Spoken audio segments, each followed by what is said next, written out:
ৰাজ্যত পুনৰ chit fund কেলেংকাৰী কোটি টকা সংগ্ৰহ কৰি পলাল এটা ভুৱা বিত্তীয় প্ৰতিষ্ঠান হোজাৰ মুৰাঝাৰত সংঘটিত হৈছে এই ঘটনা অমৰ ইণ্ডিয়া নামৰ এটা ভুৱা বিত্তীয় প্ৰতিষ্ঠানে শ শ ক্ষুদ্ৰ ব্যৱসায়ৰ ধন আত্মসাৎ কৰি পলায়ন কৰে আমি মাষ্টৰ নামেৰে জনাজাত লোকজনে দীৰ্ঘদিনৰ পৰা চলাই আহিছিল এই বিত্তীয় প্ৰতিষ্ঠানটো কিন্তু খাটি খোৱা জনতাৰ ধন লুটি উধাও হ'ল বিত্তীয় প্ৰতিষ্ঠানটোৰ কৰ্মকৰ্তাসকল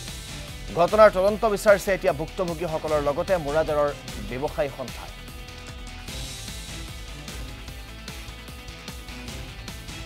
15,000 টাকা লৈ গৈছে আমিৰ মাষ্টৰে ডেইলি 100 টাকা কৰি এইখন দোকানৰ পৰা মই এক বছৰ মান হৈ গ'ল আৰু পলাই দিলে 15,000 টাকা হৈছে মোক মানে প্ৰথমে কৈছিলে যে আপুনি বই এখন কৰক মই মানে বই এখন কৰিছিলো